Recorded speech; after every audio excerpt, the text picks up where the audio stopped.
Hello and welcome. Welcome to CPR's Clubhouse Live. My name is CPR Jose Ortiz, and I'm being joined by Nick Colon, my Freestyle Club partner. Welcome back. Nice to see you on camera, sir. Thank you. Thank you for having me.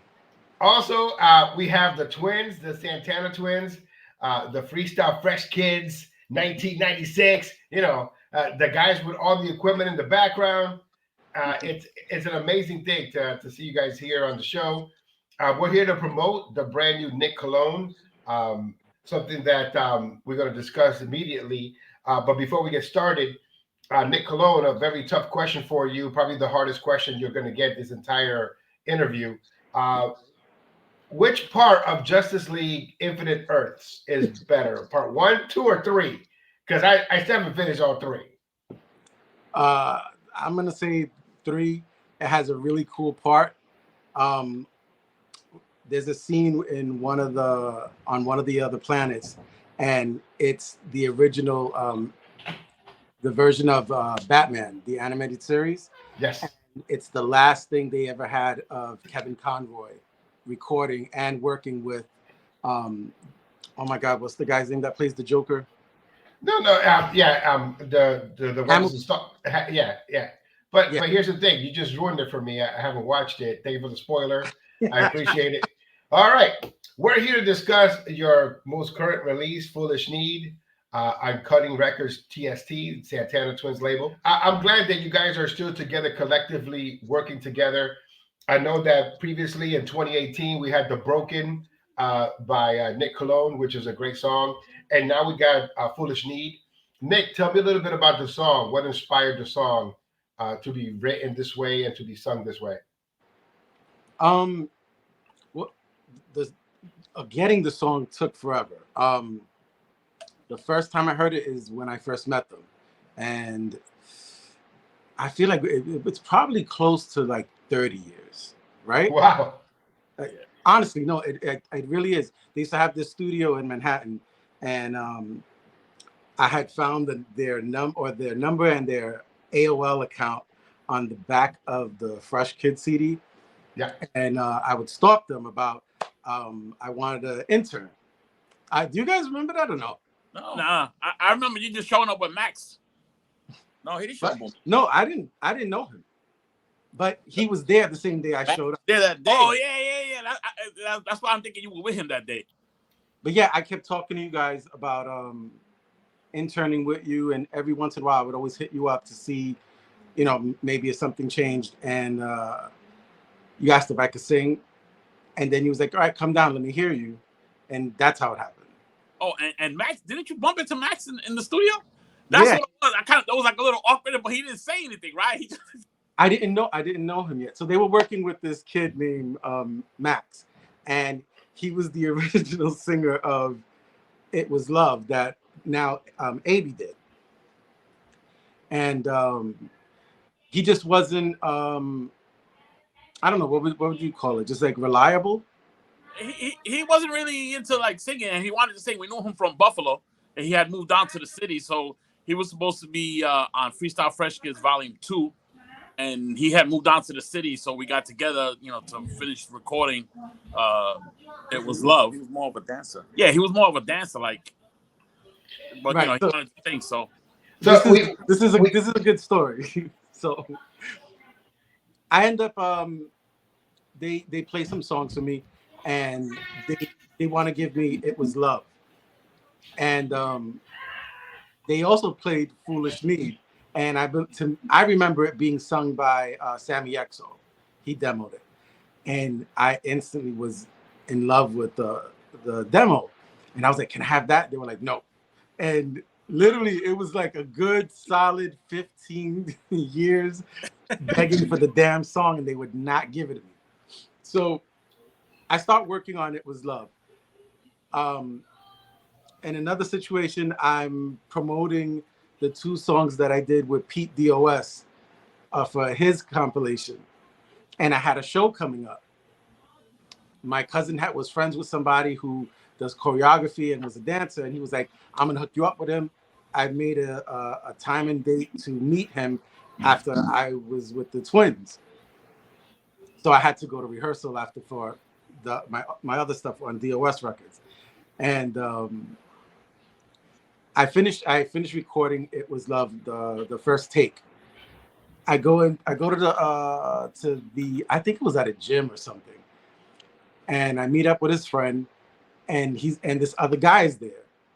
So we're sitting, we're talking. He's like, "Oh, where you come from?" I'm like, "Oh, I just came from this really dope studio," and I was telling him about the experience. And I'm like, I don't think you would know the guys. I was like, I don't think a lot of people know who they are, but the Santana Twins. And they both just looked at each other and they were like, "Really?" And I was like, "Yeah." And I was like, it was a really cool experience. They gave me this song. They're like, "What song is it?" And I was like, "Oh, I'm recording the song It Was Love." Some other kid was singing it, and I guess he was like flaky, so they offered it to me. And they were like, "Oh, really?" They were like, "Did you hear it?" And I was like, "The other kid's version?" I'm like, "Yeah." They're like, "What you think?" And I'm like, that shit was whack. I'm like, it was it was whatever. I said a bunch of fucked up shit, but I was being honest. And I was like, I sang it way better and all this dumb shit. So I played the thing for them. They're like, "Yeah, we know it." I said, "What do you mean you know it?" He goes, "I know the song." And I said, "How you know the song?" He goes, "Hi, I'm Max."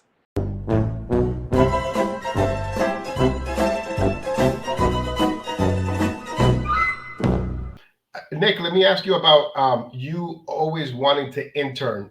Why was that your approach to working with different producers? Were you trying to get in? Were you trying to learn? Because that is not something that anybody does in 2024, right? They don't want to work for free. You know what I mean? And learn in that manner.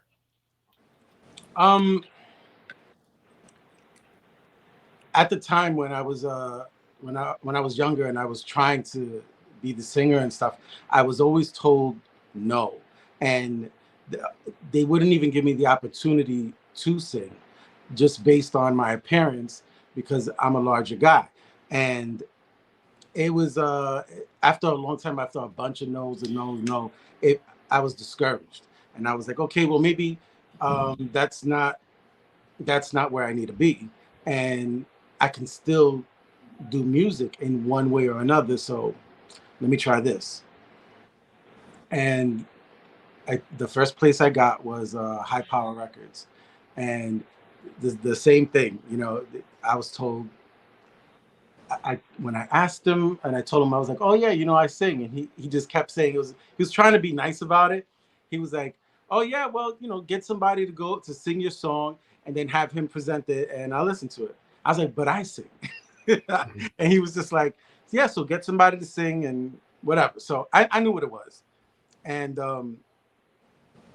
I just really, really love this music, and I love the creative process, and I wanted to understand every aspect of it, how you structure writing a song, how you structure building a song. And eventually I met Pete Hoffman, and he was like, "Look, I don't really need an intern or anything, but if you come down and sing for me and I like the way you sing, I'll work with you and I'll teach you whatever I know, and it'll be you give and I'll give, and we'll learn together." And that's how I started. I always feel like you are the type of person that would put yourself out there and really try to learn from the greats. You talked about artistic recording, Pete Hoffman, the Santana Twins, and I just don't see that type of drive anymore. So it's a great story. But I'm so glad that the high power record ones didn't work out, because you would have had a CD where somebody was holding you in their hand and it would have been like, "Nick Cologne, turn the beat around." That's a really bad visual. You know what I mean? So let me ask Ernesto and Luis, what made you say yes to Nick Cologne, and what makes this joint venture that you guys have had for over 20 years still valuable to this day, 2024? He could sing. Point blank. I mean, he sings, and he sings good. Nick always had the ambition, which is the important part, and he was always willing to learn. And I think when we first hit it, when we first met, we already, the chemistry was right. We got along. I mean, it's evident. 40 years later, he's still putting up with our shit. 30 years later, right, Nick? Nick takes verbal abuse. A verbal abuse every day from us. I think it's because he can cook, and you guys want to always taste his plates, man. Like that's one thing. He's a fraud. He says he was bring us empanadas. We've been waiting years for these damn empanadas. We know of two of Nick's favorite specialties is water with ice and a bowl of cereal with milk. Those are his two specialties. Nice. 2%. But the Santana Twins, again, the reason I got to know you was first with the compilation, the Freestyle Fresh Kids, and then I got to meet you in person in Connecticut with Susan Santiago. What got you guys into this genre of music? I know you guys have a rich history, especially living in Manhattan. But tell me about freestyle and your takes on freestyle and how you are continuously still doing this all these years later. We had good friends, DJs and producers that we knew from our neighborhood and parties that we went to. When we were 14. Clubs. Yeah, I mean, we've been in it for the longest. Yeah, we just we weren't active because of the fact that my mother didn't want us to do music. My mother wanted us to go to school, and we went the college route, and the people that we knew went the production and clubbing and DJing route. We'll go back. I mean, we were just talking about it today. Omar was the DJ for our breakdance crew. So we were like 15 years old. I think Omar was like 16 and 17. And we had the dopest tapes, back then it was tapes, to battle with other guys because of the fact that we had Omar Santana as our DJ. And we would bring him we brought him one time to a block party.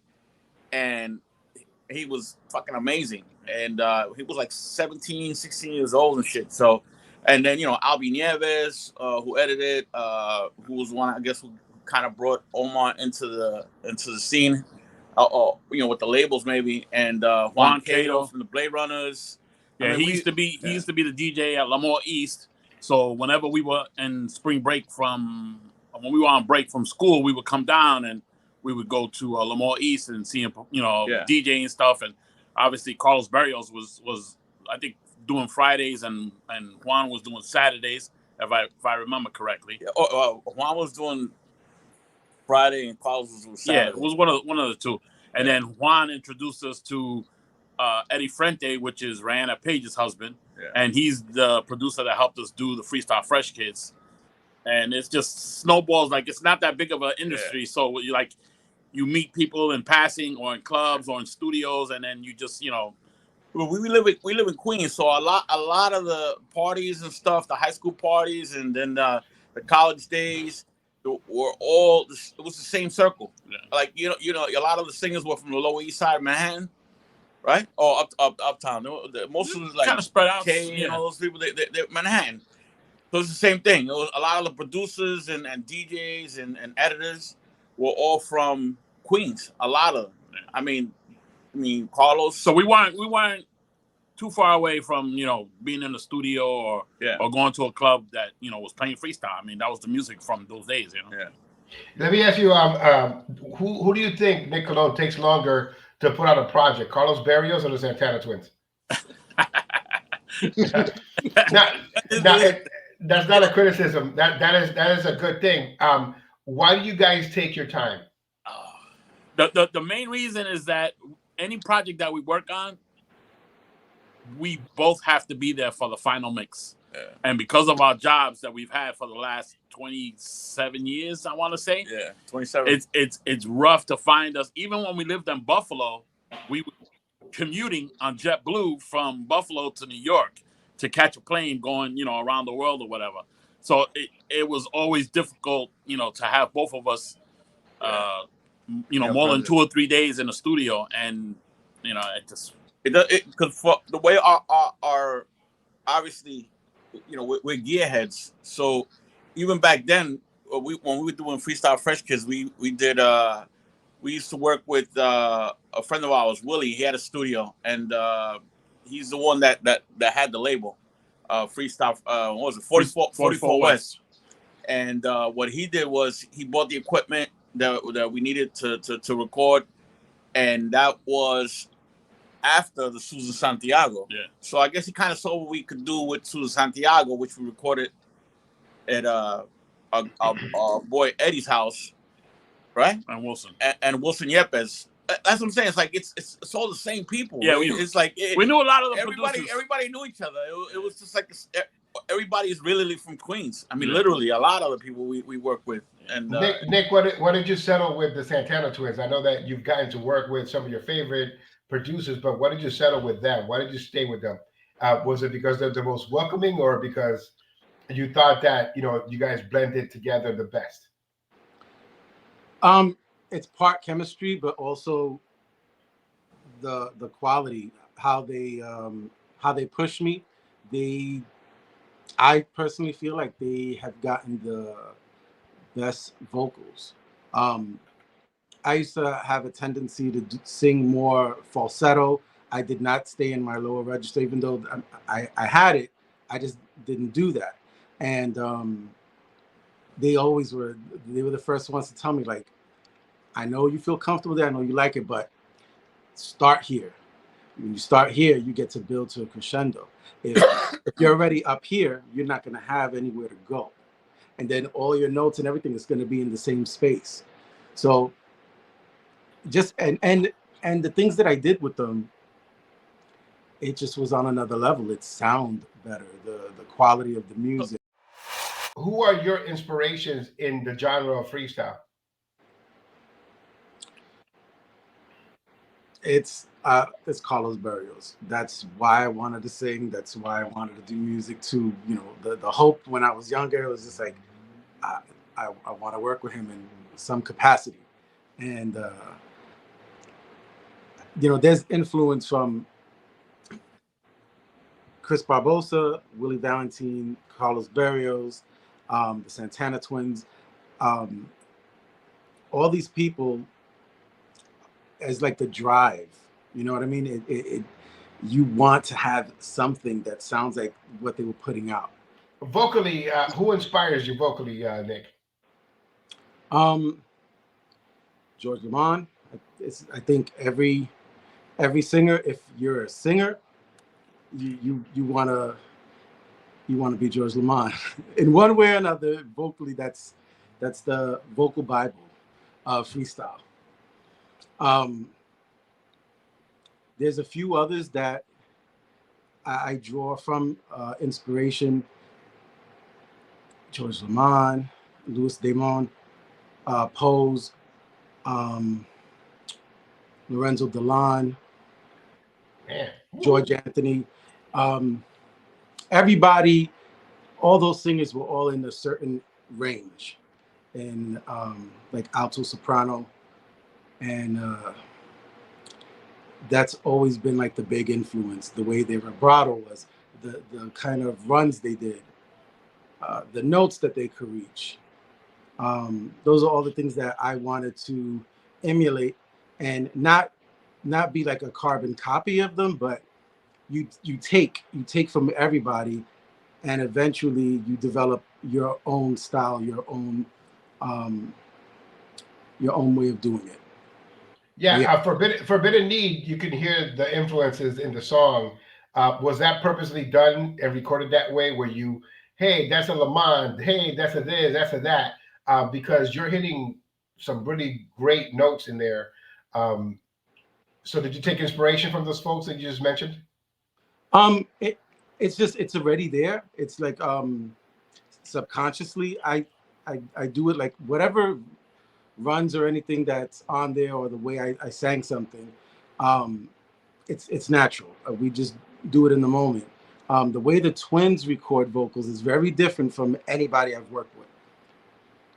Other people, they'll be like, do this, or we'll try this, or whatever. The Twins they'll mute all the vocals on the record, and they just hit play from the beginning. They said, just sing. Sing throughout. If the song is 8 minutes, sing for 8 minutes. Don't worry about messing up. Keep going. And I never know what it's going to sound like because I did 2 or 3 takes of the entire song just ad-libbing. And when the song is finished and they send it back, there's always that part where it's exciting because I don't know what's going to be on there. And they pick all the best ones that they like and they place them and arrange them. And sometimes if it's not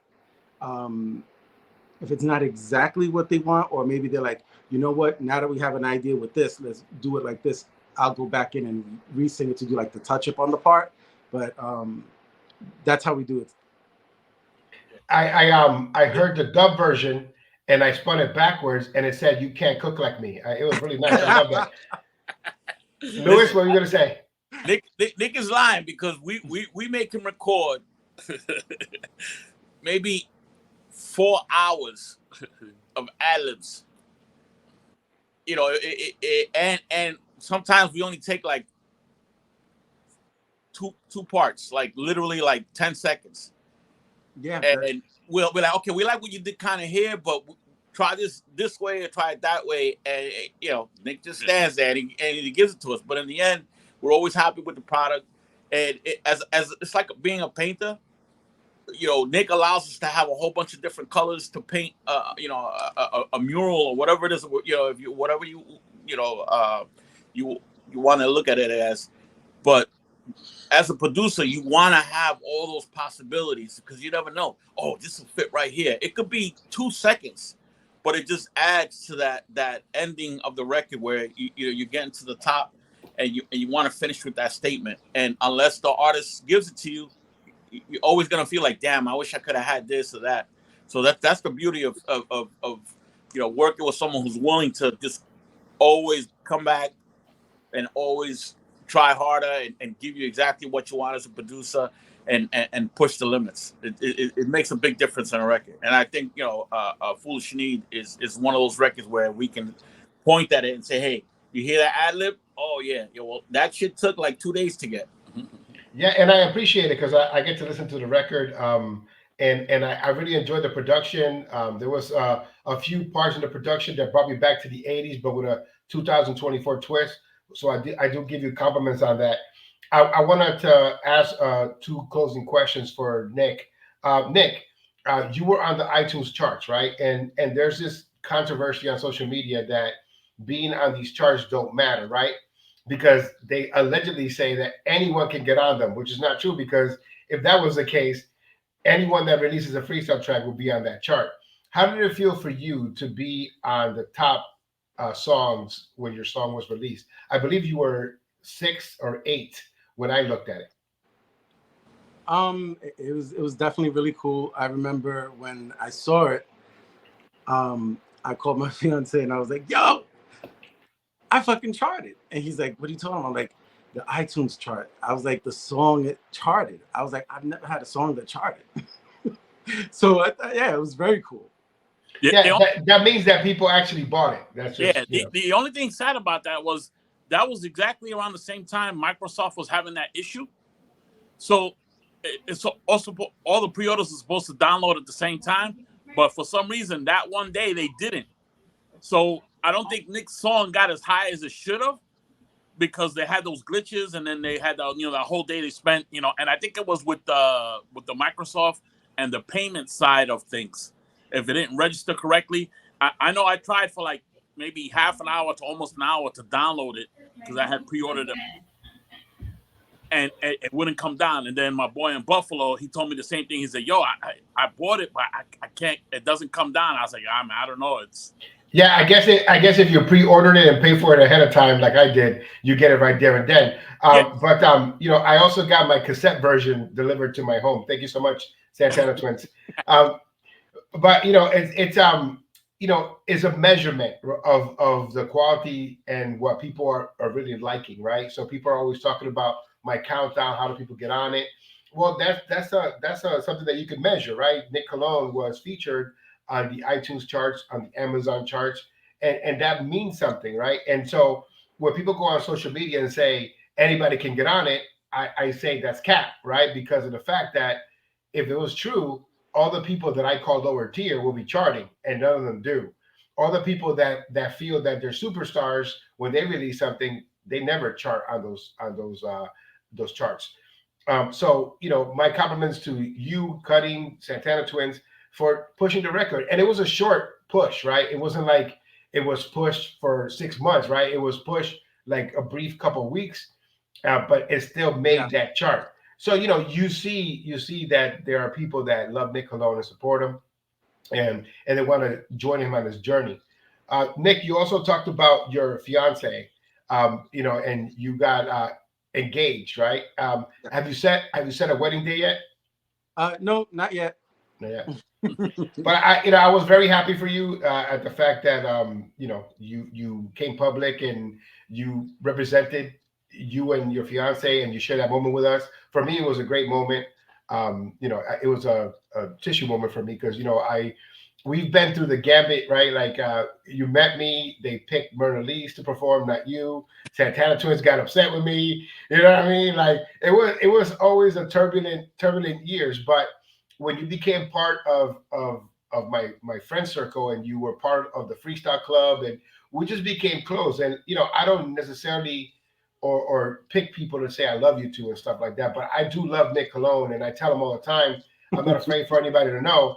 But it's because it's an earned type of respect, right? Like he's put me in my place. He sent me messages like, "Yo, why you acting like this?" And he gets Nick Cologne-ish. He starts saying bad words and stuff.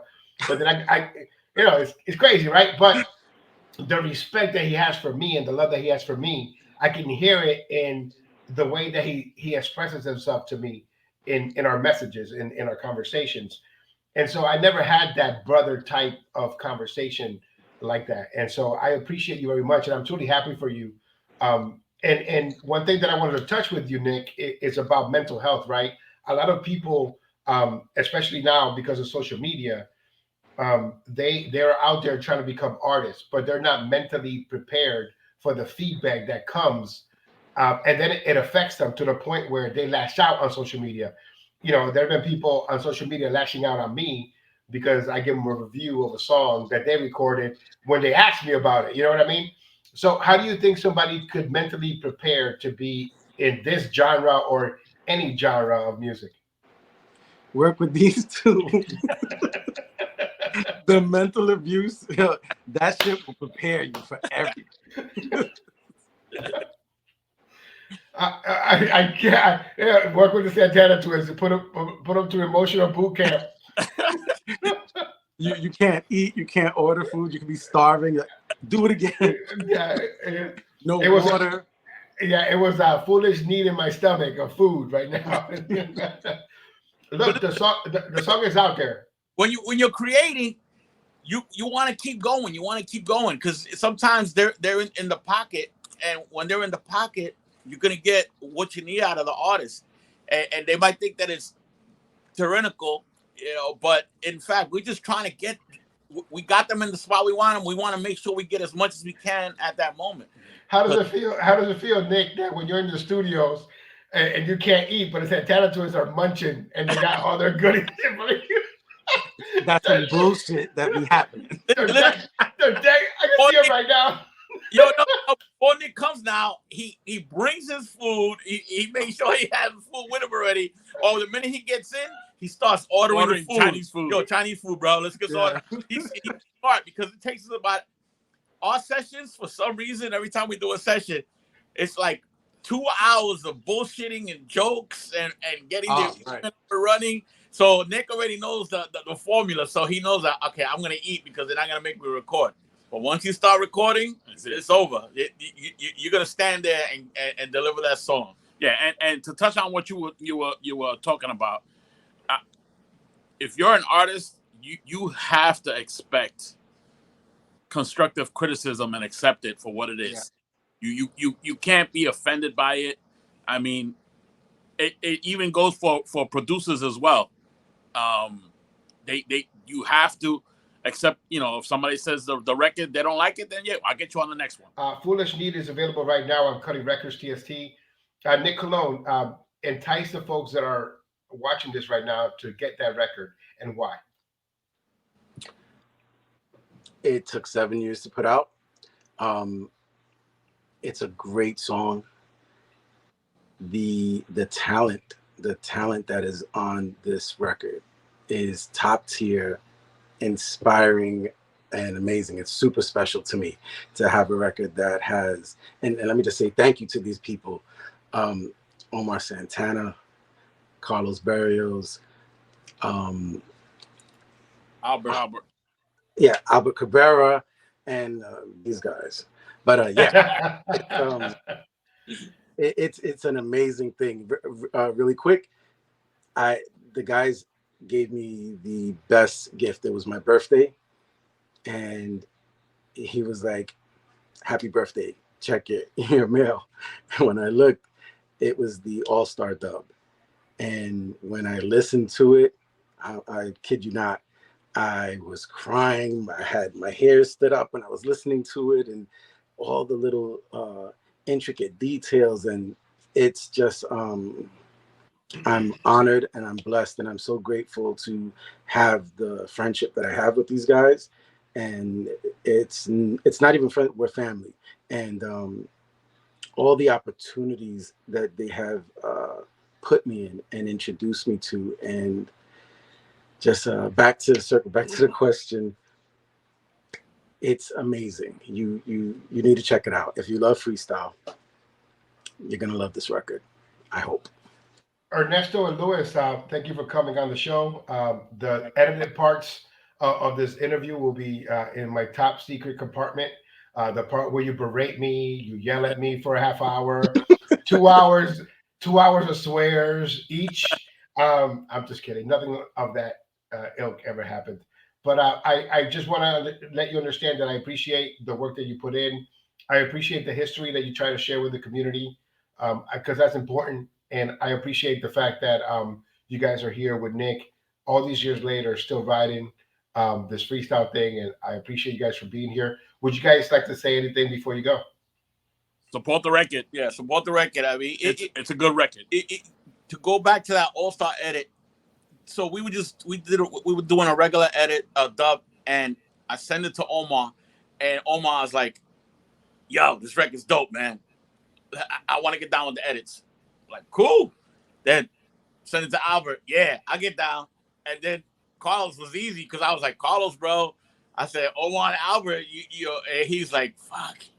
Well, he was already mixing the record. Because when we sent it to him, he's like, yeah. I want to mix that record. So that if Nick's vocals weren't on point, if it wasn't the right record, if it wasn't the right artist, you know, you have guys of that level. I mean, Omar hasn't been in freestyle forever.